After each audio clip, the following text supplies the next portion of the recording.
Lost my best friend to 23. She left her body and hovered above me. I saw no shadow, I looked around, searched every building and home that I found. I saw no shadow, but felt the glow. The warmth inside me, it kept me afloat. It felt like heaven had found my bones and gave me comfort when I feel alone. Now you're gone, I'm alone. I guess it's time to get better. Through the pain, I will go alone. If I fall, break my bones, I will scream even louder. 'Cause I'm not dying alone. I lost my best friend to 23. She left her body and hovered above me.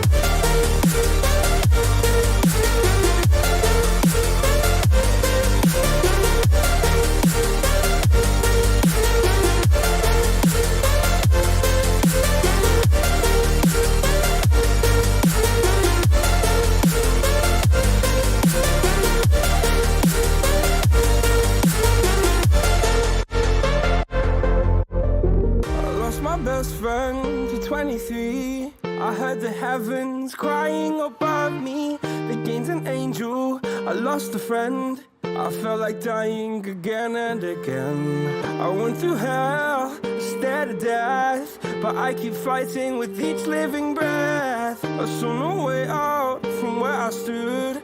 Felt like the fire had burned me through. Now you're gone, I'm alone. I guess it's time to get better. Through the pain, I will go alone.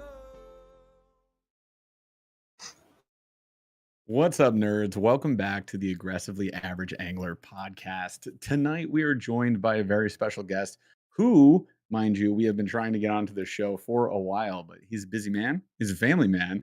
He actually had to jump off. We almost didn't make the time cut because he had to help out his kids. So we really appreciate his time. We do want to let you guys know it's going to be an hour show tonight, like a for real 1 hour show. And I'm even going to keep this intro super short. So I just want to introduce my co-host, Paul. Paul, what's up, dude? How you doing?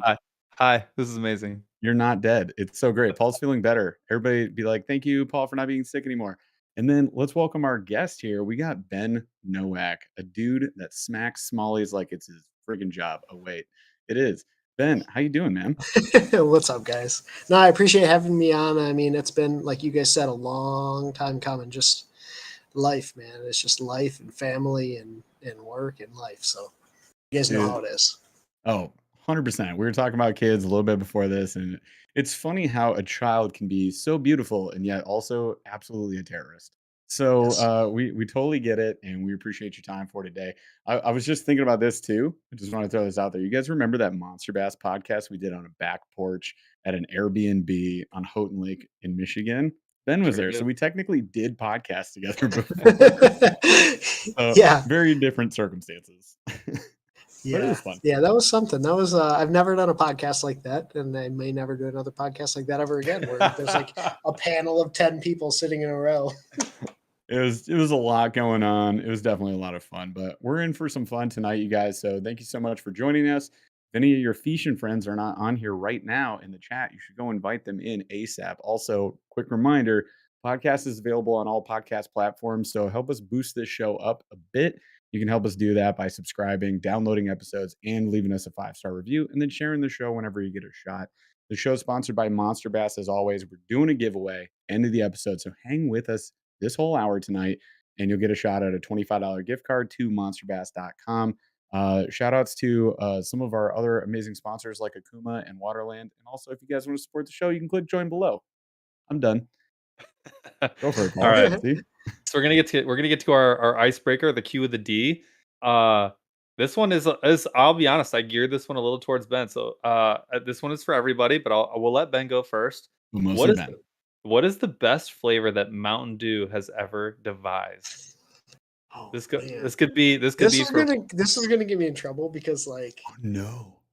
Mountain Dew. I'm more of a Powerade guy in the boat. Mountain Dew is like if it's just like a regular Mountain Dew though. Like if I'm gonna drink Mountain Dew, it's probably just gonna be regular Mountain Dew. Straight up OG? just straight up OG Mountain Dew. Wow. And they have all those flavors like Code Red. And I feel like when I So was a many. teenager growing up, like Code Red was the deal, or like It was Baja the Blast jam. from Taco Bell. But beyond that, like just a regular Mountain Dew. They're probably like, Wow. man, we sent him all these cool flavors and he just likes regular. I Wow. appreciate you staying with the standards. Yeah, Jeff, there's nothing Jeff, wrong what, with that at no, all. not at all. Jeff, what would No. you go with? Dude, there's one answer for me that's always been the answer, and it's the Baja Blast. No. Yeah, duh. I So definitely drank some Code Red in high school. That dude, was I a What had is that jam. one? That's What Baja is Mountain Dew Blast. Hard. Zero sugar. Oh, hard. Oh, Oh, it's alcoholic version. Yeah, they did Wait, just drop what? their hard version. that's Which crazy. I mean, the zero sugar maybe, but definitely if it's some of those like the pop ones, a lot of the Yeah. seltzers, I'm just like, I just can't Nah. drink those, dude. All right, I'm It gonna have to. does? I would give that a shot just to test it Oh out. well. But I will say it's got to be Code Red. There's the nostalgia factor. It also is the hardest hitting, and I feel like I don't It drink soda, does. that often. And so when Yeah. I want I just want it to stop. I'm sorry. If you just want it to be straight sugar in your mouth, Yeah, like yeah. that's what it is. I Yeah. want to just get in take a trouble. teaspoon of that. My whole body just be like, whoa, whoa, whoa, whoa. Yeah. You can Back just up, like knock this off. But yeah. also, I gotta call your Midwestern out of you right now. You just said soda. Why'd you say soda? Do we not say soda? We say pop. Oh, Yeah, it's pop. all Yeah, what right. are you do? My I was old like, what's gotta a get me soda? when I'm gonna have me a pop. I'd like to have a Code Red. This guy's a Midwestern up here, just like I guess, he's just yeah. living amongst us. Like he's not even a real Midwestern. Not At gonna least you didn't acknowledge call it a it. Coke. Like if I'm gonna have a Coke, then it's gonna be a Code Red. That You're would've you're been- in a if I'm gonna have a Coke, it'll be a Code Red. If I'm gonna have I'll it'll take be a Coke, Pepsi. a Mountain Dew Coke, Code Red. Yeah. I'm Yeah, sorry, it'll you be a said a lot Pepsi of things product. all at once. Oh God. Yeah. I will say though, Jeff and I actually on the trip that we were doing the podcast, it was scorching hot one of those We were days, and dying. we skipped dinner with everybody because we knew we had to get the kayaks out and we wanted to fish a little bit of a different area. So we skipped dinner. We got Taco Bell and we got Baja Blast Freezies. And as we were sweating our keisters off, pedaling out, we had frozen Mountain Dew slushies. And I'll be honest with you, a couple Game Crunchwrap changer. Supremes, along with a slushy on a scorching hot day. Uh, I can't feel like a not slushie, recommend like, it. You can never go wrong with a slushy. No, Exactly. definitely If not. it's hot Also, out, Mountain like Dew. a slushie is the deal. yeah, like that day we were grinding so hard because we were chasing you in the bass boat, right?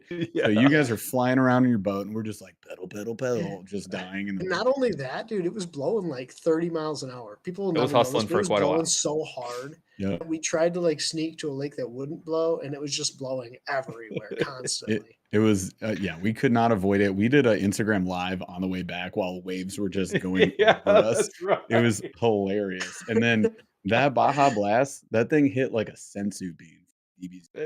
Dude, so I accurate. was just like, I'm alive again. And then you and I fished the channels on Houghton, and we just smoked them. We all of a did sudden were like, have- we can catch fish again. Yeah. yeah, because we were not having fun. We were struggling for a bit. Oh, but that was a tough yes, day. It was so hard those days. Like it was like begging fish to bite just so we had a couple fish to show in the video. It was so tough. it was Yeah. really tough. And I hate to derail us, but it is one of those things that it gets really hard because you get a whole bunch of people together and you get the cameras out and there's like an expectation that like everyone's You gonna catch fish gotta catch it. all day and like So hard. dude, it's so like you obviously can't plan the weather, you can't plan the bite, and it's not like we didn't have boats out either. Like that made me feel a little better because we had 2-3 boats out plus the kayaks and The little dinghy that the guys had for the We camera had the was dinghy. so funny. and we had good anglers out and we were running and gunning too. It's not like Yeah. we stayed on a Yeah. spot for longer than 4 hours. So it was like, even with you and Alex and everyone else that was like, fishing hard, we were not getting it done. I was like, well, thank God. Cause like, it'd be one thing if like everybody else was catching fish and I was still Yeah. getting blanked. I'd be like, okay. But like, at least people were struggling. I was like, thank God everyone's struggling a little Yeah. bit. Cause like, but it really does suck too. Cause there is that elevated expectation. I've been in that situation a couple times. It's not fun. You wanna do Um, well. You wanna, like, get the yeah, footage, you really right? do. And Yeah. the pressure sometimes gets you, man. I know it got to me, like, day 1 on the St. Lawrence. The first, like, 2.5 hours, I was just, like, so mad. I was like, "I can't get anything.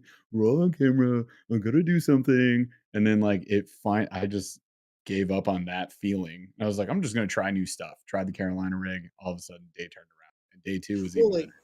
especially on that trip, right? Where like Travis and Eric are hyping it up and they catch like 6 pounders the night before and just smash them. And then you Yeah. guys get like the worst possible weather that blows through and it Yep. drops like 25 degrees. It's blowing. They have to keep you guys on like a smaller area of the river. It's just like you can't script it any worse. Yeah. Like, yeah. Yeah, it It was it was nuts. We didn't expect it at all. And they were like, there we was had 70 fish in the boat yesterday, and we were like, "Yeah, we're It's gonna crush insane. it." And we were just like, "Can we have 5? Can we have 5 fish?" It's so funny. we did turn it around though, both We times. So did. we did Yep. end up getting it done. But anyways, so I wanna we do have limited time. I wanna make the most of it. So Ben, you are mostly known not just for being a great angler, but really being an angler that does a phenomenal job targeting and catching not just smallmouth, but like big smallmouth, right? On water that is like prolific, but also on maybe water that is not so prolific, and Yeah. just doing a great job of like kind of finding your own fish, so to speak, right? At least that's my take on if I was like, Thank hey, thank you. what has been right? Um, What has been? I love that yeah, too. It's exactly, so funny. and It's so funny. Like I appreciate the kind words, and yeah, I actually had a conversation about this the other day on the way to the lake, right? Um, and I think this will help people feel a little bit more confident in their ability to catch smallmouth. Like it looks like we hammered these fish, and it looks like we're just constantly on big fish. Dude, there was a guy that came up to us at the boat ramp, and he's like, "Man, how do you constantly catch big fish? How are you constantly on big fish?" And I'm thinking to myself, like, dude, I'm not. Like just straight up not. Like, Yeah. yeah, I look cool and I hold up big fish occasionally, but like it's just a matter of having these bodies of water and years of time on the water where I can say, okay, now I know I need to go to Lake X during October because that bite is good, or I need to Mm, go here, or the wind's blowing out of this direction. Think I should be able to catch fish, but like so many years of just not catching them, and even now just not catching them and having a place I can bounce to so that it looks like I catch them, right? Like I catch big fish and I do, but at the same time, it's just that time on the water that yeah. like has given me the experience to know like I'm not going to this lake during October because I suck. I'm going to this lake because I suck less. Yeah, I mean, well, you got the to, honey holes, you got the tough lakes. Like Yeah. I feel like time on the water is just one of those topics that keeps coming up over and over and over again. And like you guys have heard it on the previous podcast, you've already heard it on this podcast. And it's just true, man. That's like the biggest key component here is if you want to get better, just keep doing it. And that's where we're learning with, I mean, with this show. Kind of the purpose of this show is that, and this is just the reminder because it's episode 4 for everybody, but our goal is to get people on who know more about certain things than we do, which is easy. Most people, most things. But then we can learn like these new techniques, and then we go out and like we're gonna try this out. We're gonna like listen, take notes, do the research, talk to the people, go do the thing, and see if we can repeat that. Right.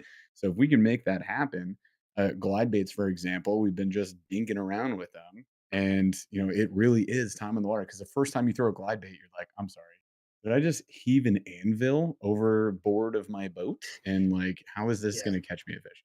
You're like, I don't know how this feels. This feels totally different from anything else I've done. So yeah, I mean that's the main purpose here, and it's funny that you mentioned that. Like everybody else listening, time on the water. You want to get better at something? Fish only that thing for a while, and like fish as much as you can. I mean, I know we all got lives here, so it's a little bit difficult to do it all the time. I'd love to be on the Yeah. water like 5 days a week, of course, well, but we can't.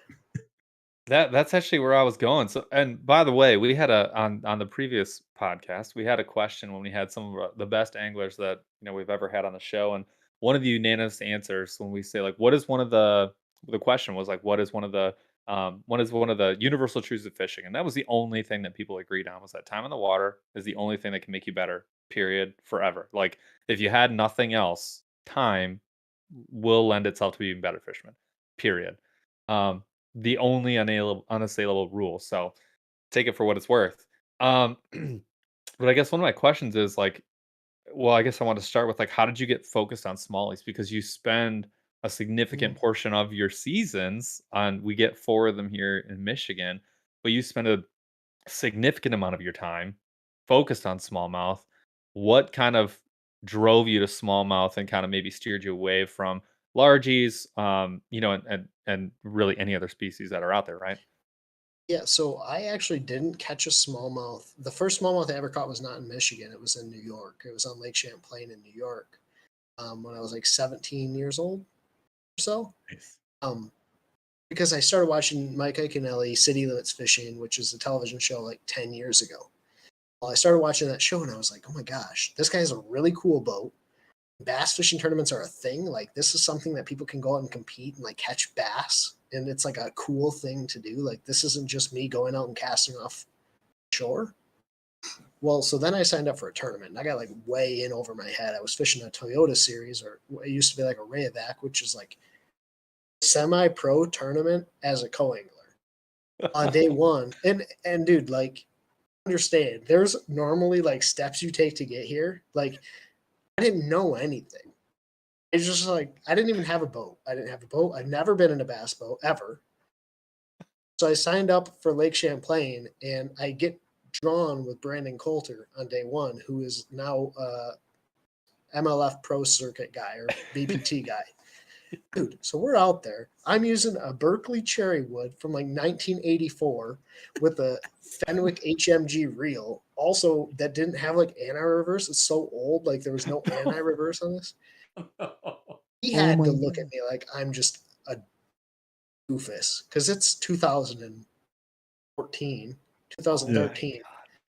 Dude, it's just so I caught my first smallmouth when I was in Champlain.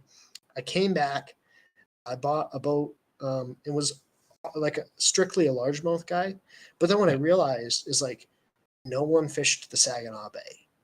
There was one guy that I knew of that fished the Saginaw Bay for smallmouth, right? I'm like, man, that's pretty cool. Like, I want to be the pioneer of the guy that does it. So I had a boat that would handle it eventually. And like, I just started going out and sucking. And literally, like, when I say going out and sucking, like 0 fish days, Yeah. 5, 10, 15 days, just not catching literally a fish. Then I put one piece of the puzzle together. Then I put two, and it literally became like an addiction where it was like, as much time as I can spend out there, I'm going to spend out there. And I started filming and posting it on YouTube back when like it was just highlight montages, like fish catch montages. Yeah. And people started to take notice. And then all of a sudden it was like, oh shoot, like, I love smallmouth. I've caught largemouth. I mean, my grandparents had a lake, or had a cottage on a lake that was all largemouth. My aunt had a cottage on a lake that was all largemouth. I never caught smallmouth. So like it just became an addiction and I just got stuck out there and doing it and doing it and doing it. And like smallmouth to me is so much more like No. all your gear has to be so dialed in and all like people say they're stupid, but especially when you start fishing glacial bodies of water, like it's just so dialed on how you have to be to get these fish to eventually go. And that really kind of spoke to me. And then the electronics kick, like that got me excited too. So Dude, it's so true. Like, when and I'd say it's a little bit different. So, like, when we fish the Grand River, for example, you feel sometimes like I can throw a Ned rig and like just drag, and I will catch every fish in the yeah. river. It's so easy. It's cheat codes. And then you go to the St. Lawrence, and you're like, I have to create a souffle of perfection and put it in front of this bass at precisely 3.5 feet in front of it so that it will bite it. And you're just like, wait, what? Like it was totally different. But yeah, you're like, and again, going back to time on the water, like you started out sucking, didn't we all? Some of us still, you know, like you gotta All of start us that still way. like that really You still have is those like the days. sport of fishing, dude. It's like so humbling. And there's lakes Yes. right now I can go to and I can be like, man, I know I suck out here. I know there's big fish, and like I just have to put in the time to figure that lake out. Like there's a lake that I went to last week, and it would make it look like I'm easy or like I'm good out there. But people Yeah. don't see that I've been out there like 40 sometimes the amount of waypoints that are out there, and I'm learning like little minutia that make me not have to fish a 1/32 ounce or 3/32 ounce hair jig anymore. Like I can fish a half ounce jig, right? So it's like Mm. you just suck until you don't. Like with most things, dude. I It's mean, gonna be Paul and my I next. just 2 weekends ago, right, Paul? We had a one fish day Oh yeah, in 7 hours. We are just like, Yeah. yeah. seriously? Like, I feel like I could have been casting behind me the whole time, and I would have done better. Like, it's just absurd. Yeah, there's nothing like going right over fish that you've just cast at, knowing that like you had zero impact whatsoever on that fish's day. Um, Exactly. so I guess getting to that now, you know, how many days a year do you get to fish right now, knowing that you got a young family, you got a full time job, you do have content creation, which I don't care what anybody says, it motivates you certainly to get out, but it absolutely gets in the way. So how many days a year do you get to fish right now? And we have winter. So So like there's you got that to the contend with. I used to fish seriously like probably 3 days a week. Like in the evenings, I get out of work and go fishing. Yep. Up until about 2 or 3 years ago when I had Reese. When Reese was conceived, like my life started changing, and now I'm probably fishing, not including like a couple day trip here and there. Like I get one couple day trip in the spring and one in the fall. I'm probably fishing 10 to 12 days, maybe 15 days. Like it's very limited, and I'll Very probably limited. get it's. I mean, it's pretty limited, right? Like you're talking like 2 days a month. Yeah. Dang. Yeah, Yeah. so it's limited, right? And the other big thing is I just don't want to miss anything at home. Like I No, have for these sure. certain goals for myself where I'm like, I'm not gonna miss anything at home. Like if we have a plan, like I'm not gonna miss it. So Yep. yeah, about 15 days. I'll probably get maybe three more. I have a tournament this weekend, so that's guaranteed 2 days. But I'll probably get 2 additional days in this year, maybe three, if I'm really lucky. That's tough. What? How I long feel like how we're long close to that, Paul, aren't we? We're gonna get like we might get lucky, not including ice.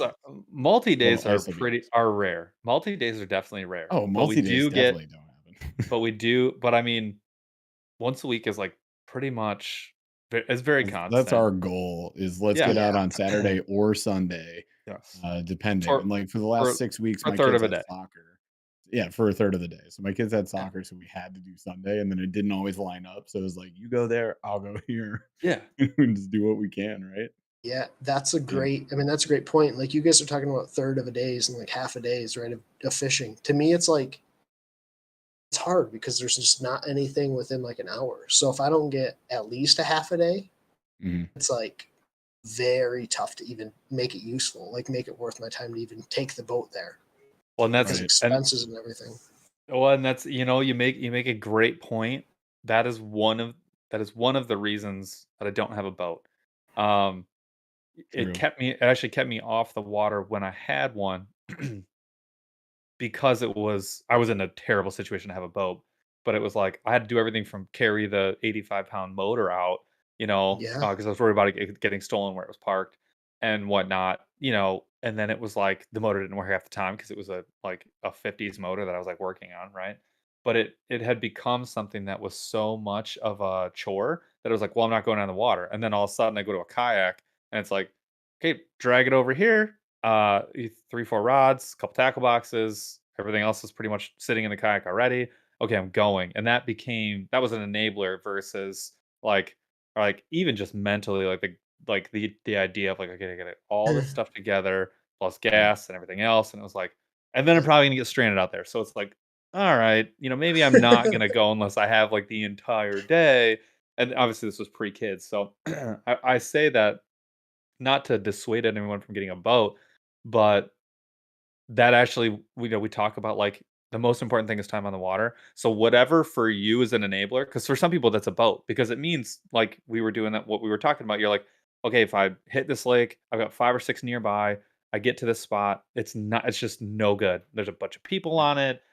They're having a big, pontoon party today or whatever. Go to the next lake. So that's an enabler for you, right? You can go to a bunch of different lakes if you want to in that day, or maybe you're on a humongous piece of water like Lake St. Clair or whatever, or super big water, and you're like, okay, I need to be able to fish 7 or 8 different spots. None of them near me are good, but if I had a boat, I would fish more often, right? Um, for sure, do the boat thing. So it's not to say that, but whatever is an enabler for you. So ultralight to me is an enabler for a lot of people because it means if you're on ultralight tackle and you're rocking limited gear, you can fish anywhere, anytime, after work, lunchtime. If that's your enabler that gets you time, I'm just making that's like my tip number one for this show because it really was something that, especially when I first started fishing, like I all I did was wade creeks. I wet waded creeks. I didn't do anything else, and it was like that that was my enabler, and then it was kayaking, and someday it will be boat fishing because I'll want to take the whole family, right? And so it will be a boat later on, but just figuring out whatever's an enabler for you, whether it's a schedule, gear, boat, kayak, whatever. That's massive because Make it it leads to work. more time. Ease of It leads to use. more time. Um, all Well, right, Yeah. so especially like kind oh, of just building on that real quick. yeah, So, especially having a bunch of in Michigan, there's a bunch of creeks and streams and Right. rivers and like to me, having a boat, Mhm. you're limited to what you can fish, right? There's a river down from my house, half a mile this way. There's a river down this way about 2.5 miles. You can go that way and hit like a section of river that flows, and they all have fish. But if you're Yeah. fishing with a boat and like that's your strict, like I have to be on my boat, like you're not fishing those places. If you're Right. fishing only a heavy rod, you're not fishing those places. Like if you have a travel spinning rod, you have a reel with 8 pound test line and let's say 6 or 4 pound test fluorocarbon line, you can do so many things. And just being out there fishing, I don't care. Like some of the best bass fishermen that I've ever met are not only good bass fishermen, they're just like good fishermen. They're just fishy. Like you guys, I'm sure we all know like fishy people. They could fish in a pond in a puddle, right, and catch a fish out of it. Yep. Just being fishy helps you be fishy and catch more bass. So like that's my biggest thing is like just find ways, whatever it is, to go catch more fish. Be the fish. Catch the That's fish. that's right. Carpe diem. Seize the carp.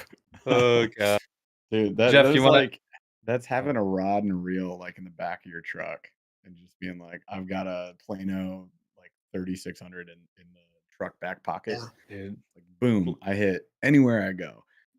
So we do want to get into some tactics, some techniques. I think we're gonna hit. We did have like a shout out I want to call out real quick, and then I definitely want to talk about like the way you're fishing them right now.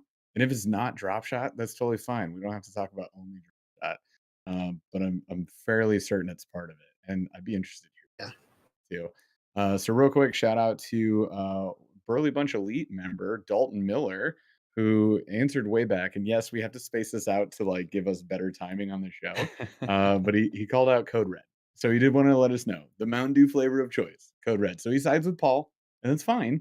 Paul only said that because he wanted to say something different than Baja. Everybody knows it's Baja Blast. Period. The end. you're gonna see me cheersing you with your Baja Blast, and I will have Code Red, and I will drink mine faster. Yeah, I will have the hard Baja Blast, and I'll be totally fine with that scenario. Yeah. Just That's fine by me. shotgun it, see Yeah, what Oh, happens. shotgun. Ugh. That sounds absolutely awful. I'm not sure Horrific. I'll do that. Do you want to call out just because he's a Burley Bunch Elite member? If you guys want to click join below, you can learn more. We just did a members only live yesterday, and we just talked tackle the whole That time. was It was a fun. blast. It It was was a fun. lot of fun. We were just talking about all things tackle, everything from behind me to way down in the office, and just all different cool weird baits. One of our guys, the burly hype man, who's maybe probably in here somewhere, was at a tackle shop on the podcast. So that was pretty cool. But we do that once a month if you want to check that out. All right. So and Ollie's, I don't know what that means, man. Like explain That's that the to me. store. I Ollies understand is it's a very store. interesting, right? Like you can buy tackle that has Okay. been discontinued for like 12 years and He it'll was show up in an showing, Ollie's. yeah. Yeah. Yeah. Yeah. That's what he was showing us. There's all sorts. There was a bunch of Castaic, Lucky Strike, or Yeah. Lucky Strike cigarettes. Cool. Uh, Lucky Craft, and then even like Bait Labs and just some weird stuff was there, man. It was cool. So, anyways, let's talk tactics. Like, what are the if you could give us your top even like 3 tactics right now, like what's working for you the best? Um, I've been on a big finesse jig kick, and I'm talking like really small half ounce finesse jig. Um, catching them really, really good on that. But fishing it almost like you'd fish a Ned rig, right? So benefit of that finesse jig is super fast fall, and I'm fishing moderately deep. So I'm talking like 10 to 15 foot of water, and it just flies down. Yep. Can I ask real quick? So this is really interesting to me because we actually have stumbled across a couple of different companies that have started to make more finessey Yes. jigs. And I have a couple questions. One is on those finessey jigs, what type of material is my first question, because I'm seeing a lot of mixed materials come through lately and a lot of naturals on like bass head to type jigs. My second question is what type of jig head, because I've also seen a lot of finesse jigs coming out. Usually you see like the ball head, but there's been a lot of different shapes that I've been seeing Yeah. in more like finesse, not even tungsten, just smaller. Yeah. So I'd be curious what style of head and then what kind of material. So a lot of the stuff that I'm fishing around for smallmouth is hard bottom areas. So like I don't want to say rock, but it's like harder bottom. So it could be like a sand bottom as opposed to a mud or muck bottom. Or it could be like a gravel bottom instead of a sand bottom. So harder bottom areas, and it's typically like a football-ish style head. So one is like the Beast Coast OW Sniper, which Travis helped design. It's phenomenal. It's so good. The hook on that. Hook is that's probably the best hook in a finesse jig right now. It is, dude. It's just deadly. And big key for me, so they make one with a standard skirt, which is like a full silicone material, and then they have one called the MB skirt, which is like single. It's literally a single tab of material, so it's like half the amount of skirt. Yep. That's the one I'm going to go with. And they have a marabou one, and I probably have 3 or 4 with the mixed silicone marabou. I like it. I like marabou, especially when the water gets really cold. The problem is the trailer doesn't sit really well on there. So, like for me, it's going to be a better situational bait where I'm not fishing a trailer with that bait. But at the same time, like for me, it's an MB head with like a small little trooper. So basically, a Ned rig bait on the back of a finesse jig, and it's really being fished like a heavy Ned rig, to be honest. So I can get behind that. one thing I've been meaning to do. One thing I've been meaning to do with all my fly tying material that's up there before I give it away, which I'm actually going to do here pretty soon. I really want to. I had been trying to find a way to get to tie a jig that had it so where the marabou is like not too flared, but flared up around something right where the front of your bait would nose into it. Yeah. And the two things that the one thing that I haven't tried, the one thing I have tried is just pre-tying material, like a whole bunch of line, which really sucks to do because it's just a waste of thread. But tying a big bundle of thread and then tying the material in front of it, so there's just like this big knot. But the material ends up getting extremely flared. But the one thing that I haven't tried is those the rubber tubing that they use for jigs to like actually tie everything up. If you tied that on first, you could actually tie it in a cone shape. Then you could tie on your material while you're tying the cone in, and then you could put your skirt, and then you'd have like a perfect place to nestle up your bait, and it would really not even ever touch the marabou. Kind of expensive, definitely a pain in the butt. And I don't know that you'd have to cut a really small piece of tubing to get it to work on a finesse jig that small. But I haven't tried it yet, but that's, like, the one thing that I wanna try and do to make, like it would look super funky on its own until you got it wet, but like anything else Yeah. marabou. But Anything marabou looks terrible until it eventually has something like even when ideally. it's wet, it looks absolutely terrible, right? But like, Yeah. so talking about marabou real quick, because this is a bait that a lot of people fish a hair marabou. People get mad when I call it a hair jig. I understand it's a feather jig, right? Like, but I'm not going to call it a feather jig. Anyways, when I'm fishing a hair jig, marabou, I take this bait and I fish it all year long. I'll tie it on a 3/16 or a quarter ounce head. It's like a standard jig head, right? Where it has like your jig area or your silicone area, and then you can thread your bait up on it, and it doesn't screw the marabou up. It actually Good helps call. the marabou flow around the bait, dude. Like, I've definitely kept it more secret, and I've never put a video out with me fishing it because it's one of those things where, especially when it gets real cold, like real cold, Yeah. that's a bait that will still get bit. You'll essentially cast it out, Let this 1/8 or 3/16 ounce Ned head or bait sink to the bottom, and literally, dude, like as slow as you can pull that thing, and it catches giants. It catches really big fish. Do you use mono or do you use fluoro as a leader? It's fluoro. Yeah, that's Just probably. like 6-pound fluoro. Oh god, I that's don't know. We made a TikTok recently, and some random guy commented and said that leaders in general were fake news. So that I is just want to my put that out there. I believe that's my everything that people biggest. say on TikTok. I gotta be honest. That is the one thing that I'll never be able to get over.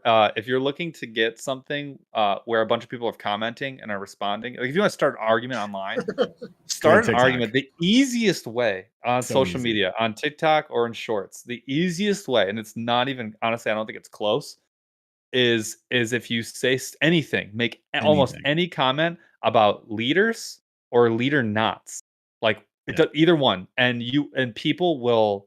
They're What's your connection looking knot? for a hill. They're like, I'd like to murder myself on this hill. I'd like to die on that one specifically, and I don't care what anybody says, but I'm dying over there. And I'm always like, yo, like this is getting very Calm heated over down. like if somebody says FG knot, there's 800 people in line to tell you that that's the worst knot, and then right behind those people, there's 600 people who are like, no, that's the It's worst the knot. only knot. It's unbelievable. Dude, yes, people that's get right. so heated. Isn't I that made a comment absurd? in a video, and I'm like, yeah, I don't tie the FG, I tie the Alberto knot or whatever, the Albright knot or something. And people are like, oh, you don't know how to bass fish, you don't know how to take the time to tie a knot. How I'm does like, he whoa. The video was only about throwing like a hair jig, and I just Yeah. like a long leader. These people got so mad about the FG knot and me saying I don't tie it because it takes too long. You can't And be it was- right though. You can't be right. No. It doesn't matter why. It doesn't matter It- if it- you are or not. You are not. Like It doesn't matter in insane. general though, because he's still catching fish, and that's the best part. Is like Paul and I will say something and be like, "Look at the fish we Yeah. caught," and they'll be like, "Is that an improved clinch knot? You're fake. That fish is fake. That's not like. Wait, what? Like if your It's insane. grandpa and your great grandpa use an improved clinch knot, like I think we can, or an The- overhand knot. Just The like, best way not to get controversy, which is like the opposite of what you want to do in any social platform anymore, don't say unfortunately, anything. is like you just say, I have a story of one time that I caught a fish doing it this way, and they're like, oh, well, if you have a story of doing it this way, then I guess you're valid. But But that's not the only otherwise, way. if you just say it's a tip, and you're absolutely wrong all the time. You But, could not be less I got a right. tip for you Yeah. guys. yeah, Oh god. All right, Leave so your I tips so, at the door. That's my tip for you. Don't ever So- don't ever Yeah. think any of your own thoughts, people. That's what Yeah. I want to tell you. Also, the follow-up comment to that was hilarious because some people were like, then why am I catching more fish now that I use the leaders? And he goes, placebo effect. yeah, that was it. He goes placebo effect. This Oh is my ultimate disgrace. I was dying. He just laid down on that hill and he was like, this is my hill. This is my hill. On the, So you is know he what? just saying fish straight braid? Is he like just go Yes, straight Yes. braid? 100%. He's like, He you says just it's go straight braid. all. It's He all. said It's fluoro all and a mono facade. is all a lie. Like, what? He goes, Yes. but the Placebo. rationale placebo effect. It was Like one of the this- funniest. Like they're trying to common threads. lie to you. They're trying to Yeah. lie to you and trick you, so they're getting caught. That's the placebo. He goes, "You gonna tell me that I'm wrong? Exactly. I can't That's be brutal. wrong." What a brutal my cell gosh. phone. Okay. So, anyways, that was Back on definitely an off the rail counter. We That's did okay. that OTR. Back Oh, back God. on the rails. So I'm gonna get back Yeah, on the rails. So, go ahead. No, Finesse Ben, jig. please. We'll Yeah. just go through top 3. Finesse Yeah. jig, small swim bait, so like a 3-inch size like paddle tail swim bait. Everything you're gonna notice, everything is like downsized anymore because I Yeah. just like catching fish, and I don't care if it's like a mega bait and maybe a jerk bait or crankbait. I just like fishing fast. Like if I have the opportunity, I just don't like fishing slow. So a jerk bait or crankbait. I'm sorry. I'm laughing right now because our chat is being inundated with Tinder, hot XYZ Yeah. adult websites. It's so bad. This is the fourth Jaws time is like today. Jaws is over here like Chaz's literally. fingers are on fire. Like, He's like hide. oh my god! If you guys are listening to this podcast right now and you're not on these lives, you need to come to these lives. We also had some guy randomly come in and be like, "Oh, this is a boring podcast. YouTube is for videos." And Yeah. Chaz booted him. Oh Thank you for Lord. saving that comment. It'll go under "Get Bent Loser" for the next one. Oh man, that You was guys remember cool. when reacting to mean comments was like a really popular style video? Oh yeah. Oh yeah, No, it was huge. 100%. We actually we rode the tail end of that trend. But it Did was the I opposite. miss fun. I miss when that was the deal. You could just do videos like that and just crush it. Oh yeah. I Well, it was enjoy- like celebrities reading mean tweets, Yeah. which was that Jimmy Kimmel? I think it was Jimmy Kimmel's show. Yeah, I think Dude, so. which was That was- hilarious. But that was probably one of the more fun. I don't think we laugh a lot. We have a lot of fun when we do our videos. It's kind of a problem because it's an editing nightmare. But we have a lot Yeah. of fun when we do our videos. But that was one of the more fun videos that I think that we've done in years. Like I have so many memories of like we had to stop so many times doing that video. It was so We just much kept fun. cracking I up, was dude. It's cackling. It's It so was funny. So rich. back to actual fishing, you guys. So we had a top Sure. 3 come in. So we got the finesse jigs, we got the small swim baits, like 3-inch paddle tails, and then we've got, what was the last one? Because I was Probably cracking up. Jerk jerk bait bait. or Probably crank- jerk Jerk bait. bait. Okay, so So jerk I bait. have- So what we settled is you like fishing faster. So what I'm curious about it, we randomly chose a topic just because we knew from watching you catch a bunch of fish. Drop shotting. Are you doing it this time of year, or is that more of like I hate drop shotting, to be oh my entirely God, I'm honest. so glad I chose that topic for today's episode. No, You're welcome, no. It's a everybody. great technique, right? I Yeah. catch a ton of fish doing it. The problem Mhm. is it works so well that I find myself doing it way more than I would like to do it. So like I'm a pretty decent Samesies. drop shotter, right? It catches a lot of fish. But I'm like, man, I just wish I could put this thing down because it catches a lot of fish. Yeah. I can't. So No, I totally get it. And Yeah. that's funny. I get it because it's like hard to get Jeff to stop doing it. Whoa. yeah. You're blaming me? 100%. You- It's we easier that both- way. Nope. We both always have a drop shot tied on. Always. Well, Yes. so I have a question. So you've talked about I'm not gonna say niche because I don't think crankbaiting or jerk baiting is niche, but finesse jigging, pretty niche. Super small I'm calling that super small. Most bass anglers, I think a 3-inch paddle tail. You're entering super small, like more like what we would fish, which I would even consider it. I go on Donkey ultralight tail. tackle. Yeah, Yep. the donkey tail, right? So that's 2.8. That's the largest one that I would fish. And a lot of that even 1.2, 1.8. So Yep. and then and then now we're talking about drop shot. So I'm this is kind of a softball question, but like how important is gear with talk to me about the I want to know about the jig first right now because that's kind of what we have gravitated to. And I also want to know about drop shot. Like how important is gear and line setup with those rigs? Gear is incredibly important. And I really don't like to be a gearhead where I'm like, man, you got to have this rod or you got to have this line or reel. Like to me, but gear is important in the way that your bait actually functions underwater, in the way that it acts and falls, and Right. your ability to catch more fish than if you were using the wrong gear. Maybe not so much with a finesse jig. So I actually have a very different approach than my buddy Nathan Durds, who fishes with me quite a bit. So he throws his finesse jig on a spinning rod, throws it on a 7'3" medium heavy. So it's like it's a 7'3" medium heavy spinning rod. Half ounce. Yeah, half ounce. 12-pound braid to 10 or 12-pound fluorocarbon. Right? So it's not like small gear.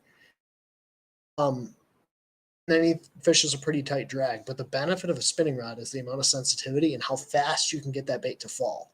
So Right. like even when because I'm fishing it on 12-pound fluorocarbon, this bait will fall significantly faster than mine will because of the free ability of that line to come off the spool.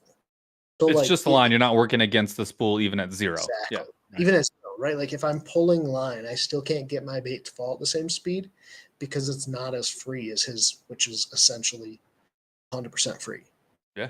So like with a finesse jig, I think the biggest thing is just having an understanding, especially with finesse jig. You're talking lighter line scenarios, more open water scenarios. I'm not fishing a jig with a weed guard at all. It's an open hook, small jig, small trailer, small hook. So it just catches a lot of fish. It's very much like a Ned rig, but it So just you're using a bait caster. What like are you using them like a medium? it's a medium heavy. So it's like the same rod, right? I'm fishing a 7.3 medium heavy bait casting version, and I just like hitting them. I love fishing a jig. I just get to hit them as hard as I want and just trust that I have the right rod. Like this is the benefit of having the right rod. You can hit them as hard as you want, and that rod's gonna give, and then you just play them with bait casting gear instead of a spinning setup. Like to me, a finesse jig, just understand it's just about kind of downsizing from a jig setup. It's impressive though that you're using fluoro when it's cold out, dropping to 15 feet, and you're using straight fluoro, right? Yeah. On a So bait caster. you gotta get your bait caster dialed, because I'll tell you right now, for a lot of intermediate and advanced anglers, that is a backlash waiting to happen. Cold not weather, fun. straight It's fluoro, not fun. This guy and is a dropping sadist. fast. He just I just want to likes be really eating. clear. Like I don't care. I mean, I'll tell you right now, if it were me, I would have my little pocket knife, the back of it, working backlashes like the whole day, because it would be, There'd be it would happen. It 100 would. I'm just FG. like, let's not pretend like it wouldn't happen to me. It would, in that situation. The We cold weren't is what, and the pretending. fast drop will get me. Yeah, the biggest thing is a fast drop. So like as soon as it hits the water, I'm immediately stripping line, right? So like Yeah. I just strip line off my reel and Got then it. lock my reel in, and then as soon as my jig, so like there's a technique you can do where you can tell when your bait hits bottom because your line will have a bow, right? Once your bait hits bottom, your line will slack out against the top of the water. At which point I'm going to hold my line and just reel up the slack and start fishing the jig back. You're literally ice fishing, my friend. You're literally 100%. ice fishing on a boat. That's exactly This what is I would 2 do. weeks I in was a like, row. There's 2 weeks in a 100%. row where conventional has met ice fishing. Debo was on Yes. last week, and he just talked about how kind of fishing a glide, especially if you're using sonar, is talking- like similar sa- to ice fishing. You're how calling them in. live scope Yeah. makes everything look like sonar, like ice fishing, because that's exactly the Yeah. same type of technology, right? Like when I'm ice fishing, it's very similar. The concept of like what I'm watching and what the information that I'm getting, and then my reaction to the information is like identical to what I'm doing vertically ice fishing, with sonar, right? You know what's Yes. terrible, you guys? We have to go ice fishing soon. It's true. I hate it so much. I hate it. You guys can tell just from this podcast, I am a very fast fisherman. Like Yeah. I cover water, I move, I don't sit in one spot. I'm totally impatient. Part of it's because of live scope, right? And you can kind of break down water very quickly. Part of it is I just can't sit still. And then when I get in a shanty, dude, I'm so lazy. Like if it's like I just want to move and move and move and move. And if I'm not fishing them, or if I'm not finding and catching them, like I'm unhappy. Dude, that's Well- Paul and I just run across the lake that we fish, and we Swiss cheese the ice. We're just like, drill another hole. They're not here. Go.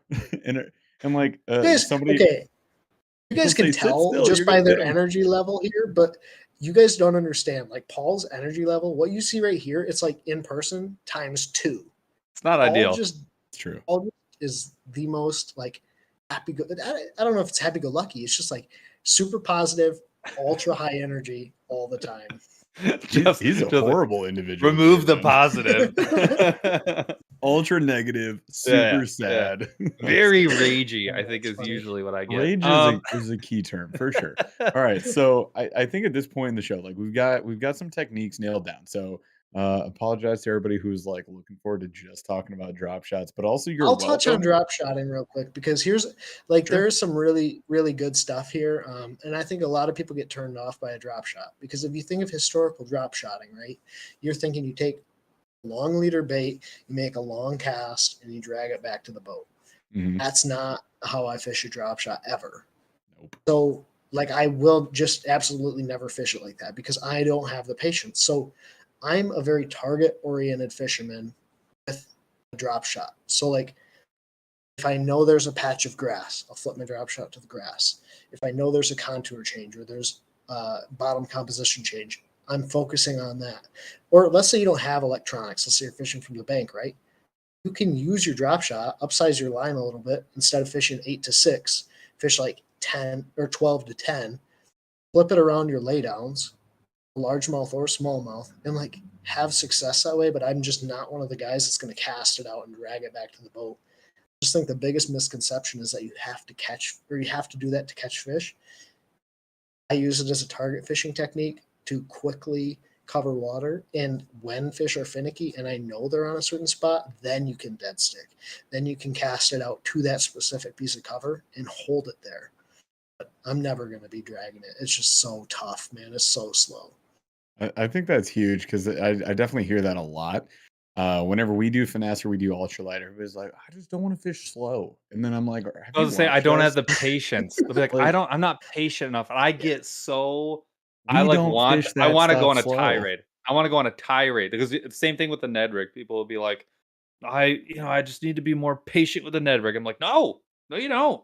Absolutely not. Like a Ned rig is just a jig. Like I mean, there's other Yeah. ways to fish it, but like it's a jig. It's just a jig. Like, oh my god, it gets me very. Benefit of it, right, is like it's a smaller presentation jig that will get bites. You hmm don't have to fish it any slower. You just have to put it in front of them.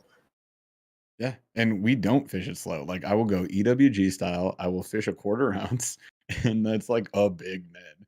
And I It will is. catch all the fish on it. And I feel very confident in it. And I'm constantly moving it. It's like I'll swim it and I'll hop it. I don't drag it. I mean, unless I absolutely have to. And it's going to be one of those days, right? Which was the river the other day. We fished with Ethan Do Better, Fish Anything. And it was just like cast it out and just let it go tumbling over rocks, and then you'd get a fish. And that was all that worked. And like nothing, we fished everything. The Although tube. he did, well, the tube we fished the same way. I fished it too. And then jig. Like, so jig, we are just dragging everything, right? And then Ethan fishes a mega bass. Well, the, he hit the the only giant still swim water. bait. Yeah, but he hit the only still water that we actually really had. Oh, that was Like up ahead of us. We couldn't we get didn't to have him we because had we're in our pedal almost kayaks, and the water in the it, Grand is so low right now. We had to get out in 50-degree water barefoot because we were dumb and not prepared, and drag our boats upriver as far as we could go. It was horrible. And then It's he miserable. had his paddles because he's smart, and then he just paddled upriver. So he went like way up around the bend, and then yeah, he was fishing what is it called? The mag dra- the a mini smaller mag mag. drab, Yeah, the mini mag, yeah. yeah. And he caught on that. I was like, sweet. It was Like the rest awesome. of the time, we're just dragging nets, right? And yeah, so like drop shot, I wanted to touch on real quick was just like the lightest drop shot weight I generally throw is a quarter ounce, and then I'm typically 3/8, right? So like 3/8 is my go-to, and I do not let that thing sit still. I do not pull it back. I'm constantly moving it. If I'm not moving the rod, I'm moving the line. So I mean, do you find, and we'll do this real quick because we are going to get to slow rolling thunder and respect our hour time limit here. And I think we can You're do fine. something. We can do something really cool and fun with slow rolling thunder. Maybe spice it up with like some tips and tricks, unless you got a different idea, Paul. Um, he doesn't. Cool, neat. We'll do my idea. So real quick on drop shot, like for somebody who's outside looking in saying like that's dumb, that's slow, I don't want to do that, like how would you potentially get them into like just try this, put some time and effort into it, because and we know like they're going to catch a lot of fish on it. Like what would be like an entry for that? Yeah, man. So like my big thing is I fish a quarter ounce drop shot anytime I'm less than 15 foot, which is quite a bit, right? Um, and the biggest tip I give someone that has never fished a drop shot and is afraid to is if you would flip a jig into that laydown or onto that log or onto that rock, take your drop shot and flip it there and let it hit bottom and just hold it. Just hold it and count to like 20 seconds and reel it back in and flip it again. Just like you would a jig, right? You're doing nothing different than you would fish a jig, which I know some people, that may be a bad analogy because people don't like jig fishing either. But let's say a Ned rigger, or whatever your confidence slow technique is, 10 to 15 seconds, reel it in, flip it to the next spot. Like if you do that, you're gonna catch fish because Right. the drop shot presents a bait in a way that no other technique can present a bait, in a way that no other technique can present a bait, and you can utilize it, like you mentioned, to literally fish current in a way that you can't fish other baits. So like Yeah. it's so effective. You just have to get the confidence that fish are going to bite it, and it doesn't have to be slow. Flip it, hold it for 10 seconds, reel it in. Flip it, hold it for 10 seconds, reel it in. And then they'll catch them, and then they're going to be like, "Wow, this is my favorite way to catch a bass," Isn't that because they isn't that hammer so it. great? Like they fish smoke a drop shot. So like Yeah. they'll take it and they'll start running to the side, and you'll see your line start swimming, or like they'll pull it away like a jig. It's a fun bite. Like a lot of people also think it's like a Ned rig where it just gets heavy. And it does sometimes, but a lot of times they smoke it. Yeah, I will definitely you'll get that like big pull. It's awesome. And Yeah. also because of the way it's rigged up, like you're almost always top of the mouth. So they are Yeah. pinned, you're good. It's a tiny hook, but you always hit them in the right spot. And Yes. I just want you guys to imagine, like imagine your plastic sitting horizontal above the bottom, out of debris, out of the muck, like and just naturally moving in the water. Like what fish isn't going to eat that? It almost doesn't matter what you do at that point. You just let that sit, like Ben's saying, you're gonna So, catch fish on it. And I so promise you, good. it's a lot of fun. Also, you can And rig them weedless. I got those size, I think it's a size 1 or a size 2, like very small gamakatsus. They make a worm lock hook, like a little EWG. It's a tiny baby EWG, and you can rig any drop shot bait to that. I've used them all, the X Zone hot shots, the new ones that are coming in this month's Monster Bass as well. You guys know my favorite, the Z-Man trick shots.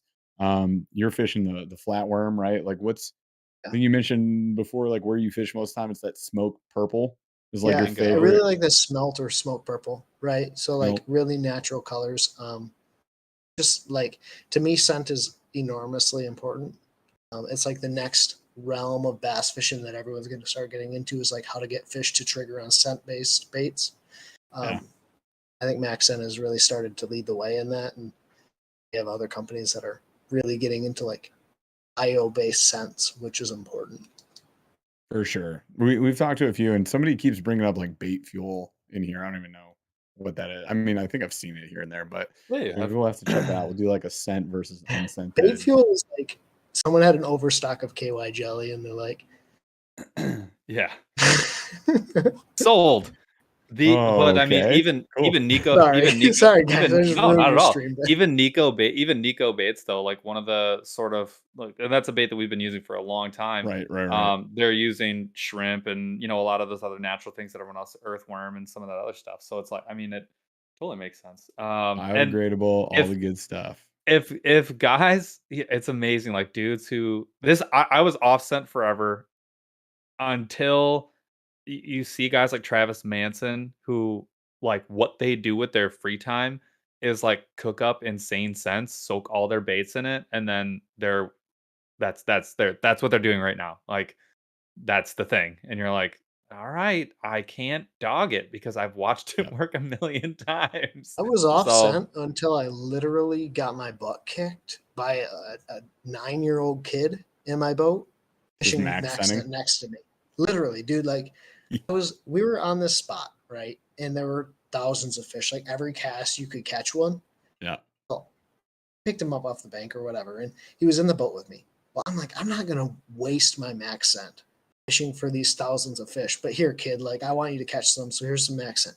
It was like 5-1 max scent to unscented. This kid's 9, like had no clue what he's doing, like casting Yeah. over, like backlashing his spinning reel. It's just like crazy, dude.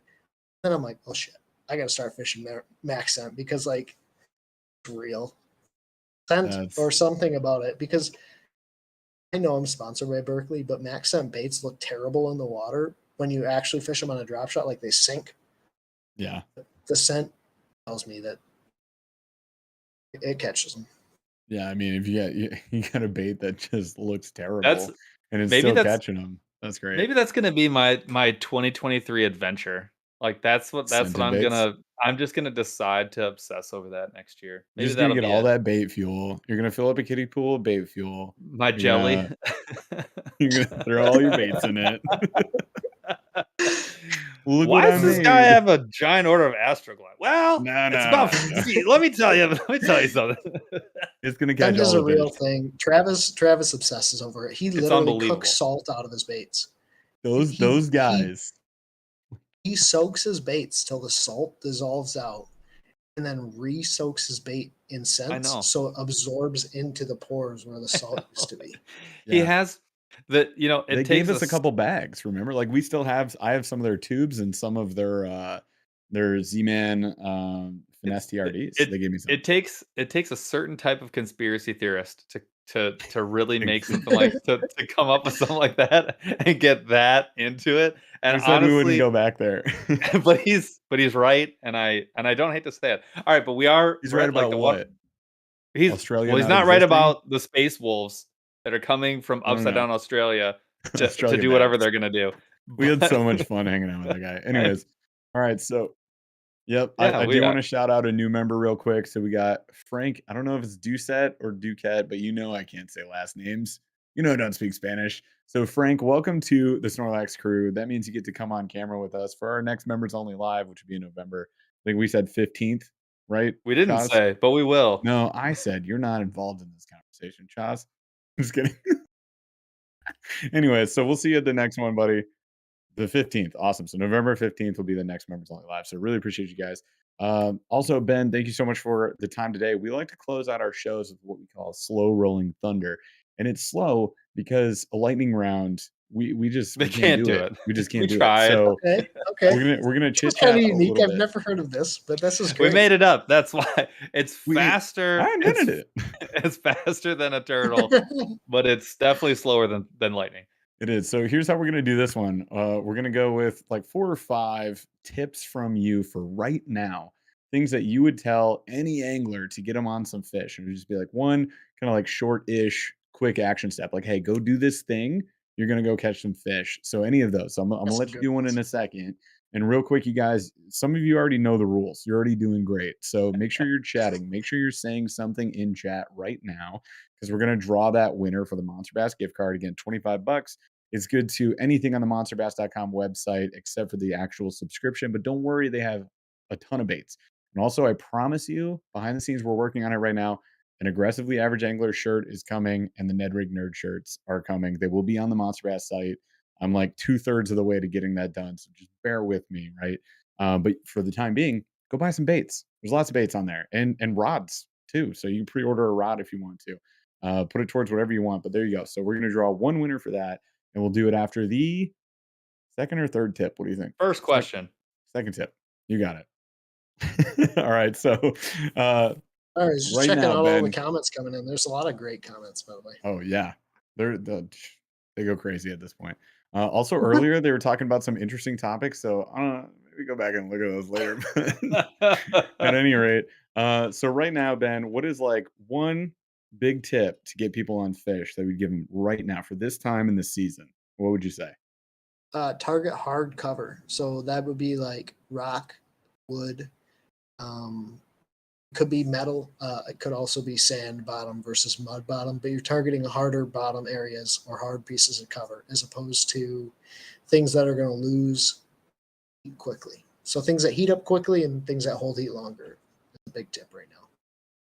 I like it. So if you guys are bank fishing, use your eyeballs, polarized glasses. If you're not bank fishing, use your sonar. If you don't have sonar, use your eyeballs and guess. Use a map. Go look at the You could use a MDNR, map. dude. That was when I first started fishing. I'd never had electronics. I Yeah. didn't know where to go in the river. I didn't know where to go on a lake. That was exactly where I went. There are free maps literally everywhere for every state. And it'll tell you legit marl, sand, rock. does. Like, and it's You can wonderful. print it out. You can put it on your phone. Navionics, yeah. Navionics web app is a totally free app. You can literally print out any map you want in the entire country. Use the sonar charts. It's definitely recommended, and it will tell you like the hard bottom areas, the soft bottom areas. And once you get really good at reading the map, and my buddy Caleb Bell is the best person ever at reading a map, you can be like, oh, you see those contour lines right there? I would bet that there's rock there, or I would bet there's a bottom transition there. Yep. And it's like incredible. So if you're really good at reading, I guess this could be tip number 2 is like understand how to read maps and what it's telling you. Yeah. You can No, catch that's so many fish using maps this time of year, looking for like contour changes and tighter breaks. yep. Yeah, that's huge. And I'll say like backup option is you could get a castable sonar if you don't want to fully invest into a big sonar. I would almost just do a big sonar. If I were Paul, I would say this. If you're gonna spend $1, spend $5,000 and get the right thing the first time. Look, if you're gonna That's what Paul lives by. the next podcast, we're gonna talk about frugal versus cheap, and I Oh will yeah, win. we meant to get to that yesterday. We didn't get to it, but Yeah, we that's sure didn't. hilarious. All right. All right, Anyways, should are we we run the gonna draw giveaway? now or do one more? Run the giveaway. All right, we're gonna run the giveaway, you guys, and then Ben's gonna roll out with a few more tips, and we're out of here. All right. The Burley So, Hype Man. Chaz, who has won the gift Burley card? Hype Man has won. Awkward pause. No. Awkward Charles is on mute. pause. Charles is Still on mute. rolling. He's on mute. He's Well, muted no, all of The us. stream could actually hear me. The Burley Hype Man won. Did Burley Hype Man won? It's collusion. The Burley Hype Man, just send me a message on Discord and I'll I put feel like this we in. have his address 1,000 times over at this point. Doesn't Yeah, matter. probably We got do, our but boy. I rather We got just our let him boy. know to just send me the message. Perfect. Rockablades would also like everybody to represent hashtag burn big sunscreen. I'm with that campaign. If it's over 35 SPF, it is not real. Unless you're in Jamaica. But I'll wear tell you right- something, you guys. Don't skip it. All right. All right. More I'm tips. gonna ask for a specific tip. Do it. What is your favorite leader line? I love Sunline Sniper 7. So like if I'm drop Sunline? shotting at size 7, yeah. And so the benefit of Sunline, I'm not sponsored by Sunline, never have been, but per pound test. So like if you were to look at 7-pound test diameter line, it's probably equivalent to like 8, or I wouldn't even say 8, I would say 10-pound test of your other brand lines. So there's a big importance on focusing on line diameter instead of line weight or line strength. Line diameter, narrower line diameter is going to give your bait more natural movement in the water because the line isn't going to be as impacted by the way the water's hitting it. So like that's why people say use as light of bait as possible, use as light of weight as possible, use as light of line. The lighter you go, the more natural your bait is going to act in the water. So Sunline Sniper has a smaller line diameter. So especially when you're throwing a jerk bait, a drop shot, bait that is super impacted by line diameter, that's all I will use. That's huge. And I'm going to go order some. Paul, you want some? It was on my list. It was literally that was on my list. So one of the things I did this year, I tested a whole bunch of different braids, for ultralight mostly. So anything under 6 pound, and then I tested 6 or 7 different types of leader line. I didn't get to test 2 of them. They're up there, but yeah, I have a couple that I still want to test out. So that one was on the list, and I haven't gotten to it yet. So yeah. Yeah, Sunline Sniper, and the other one is Daiwa J fluorocarbon. I think it's the purple packaging fluorocarbon. Yeah, Daiwa. So that one I did get to this year, and I tested out the 3 different kinds of the Daiwa, the J braid that's out there. So there's a bunch of different versions of it, especially at the lighter weight. So I got to test all the different versions of that, and dude, that was kind of a big win actually for this year because there were some that I really liked and some that I was like, this is a guaranteed win not. When fishing ultralight, again, this is really focusing on ultralight.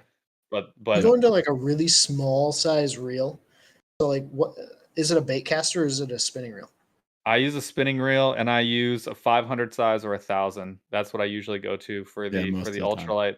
And I'll tell you right now, what the 1,000, I like the 1,000 a lot more than the 500. I've moved away from the super small, and honestly, I mean, I know that this is probably not like an earth shattering take or anything like that, but that Okuma Saimar is $50. It it caught both of my PB smallmouth and not in the river, so take it for what it's worth. It's not like it's a horse or anything, but it's less than $50. It's got super heavy duty bail, which is like a huge thing for me because I feel like you can throw away $50 or $100 real quick on a light wire bail that you don't really need. There's no purpose for it. It's, I mean, Done like it a you're not like lot. gonna hurt your wrist like flipping that over or anything. Um, very, very smooth, and I love the grip on it. The grip I've like in the river is kind of a It's big deal. You're comfy. getting wet all the time, and it's a really, really good grip for being in a river specifically. And the sizing is like could not be more perfect. And I actually just got the HD version of it to test out, and I Even have caught better. fish on it. And I'm gonna be honest, it's so nice, and it's still like that's $100. Like 90, 90, 95.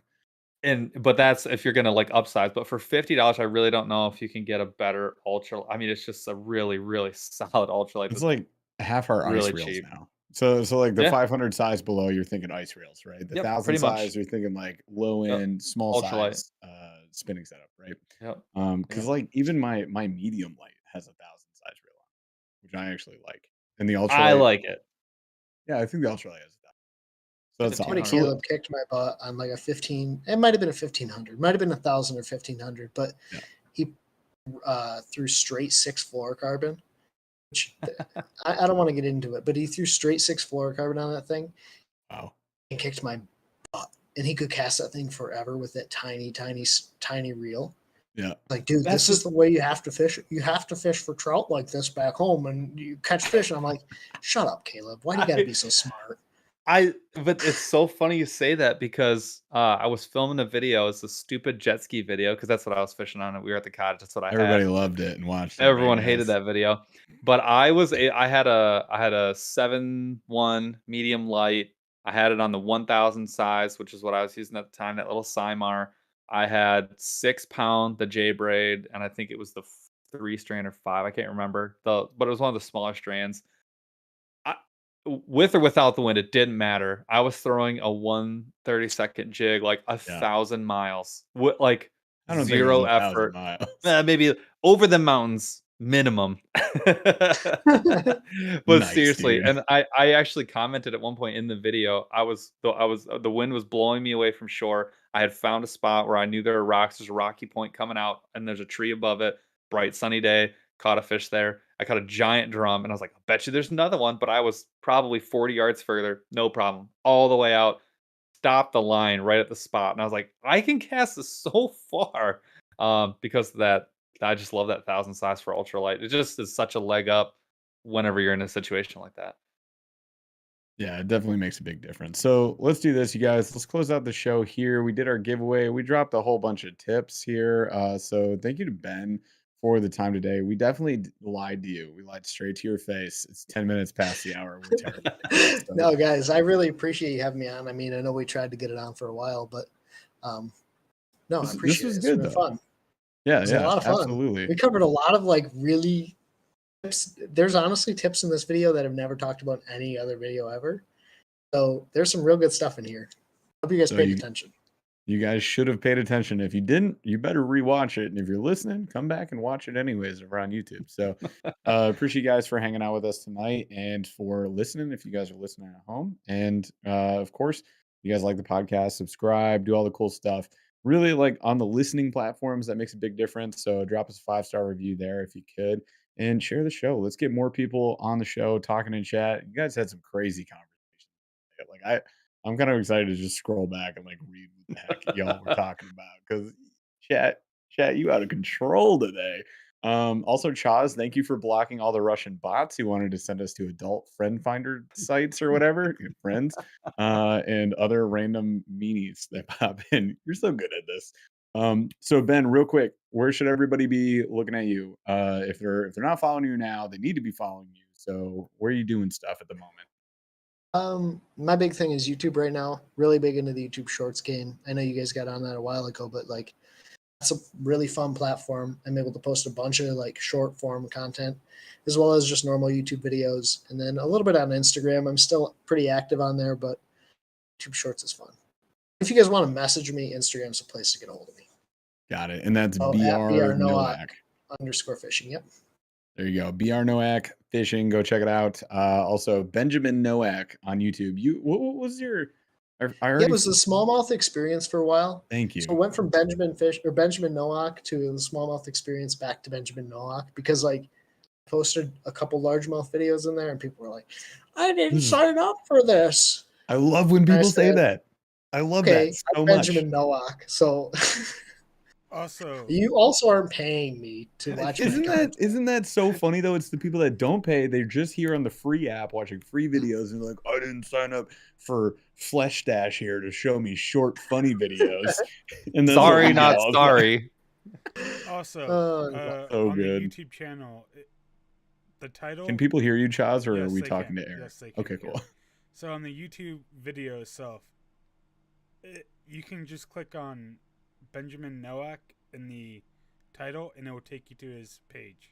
Oh, we tagged you. Look at us go. Is that the new dude. isn't the new like We got username or whatever handles. it is? Handles? Yeah. We have handles now. When YouTube was like, you guys get handles now, it's like I've had a handle. Everyone's like, bro, it's like cool. it's like announcing at school, like, guys, you have desks. Like, cool. Thank Guys, you, YouTube. You're if you want so to call helpful. someone, you can call collect. Yeah. Neat. You can dial the phone number. They can leave a voicemail too. Wow, crazy. All right. Anyways, we're not going to hold Ben any longer tonight, you guys, but thank you so much for everybody hanging out in chat and being awesome, supporting the show, supporting Ben. And Ben, thanks for your time, brother. And we need Thank you, to guys. fish very soon. And it's probably not going to happen this year because you get 2 more days left. But next get like year, 2 let's more do that days. thing.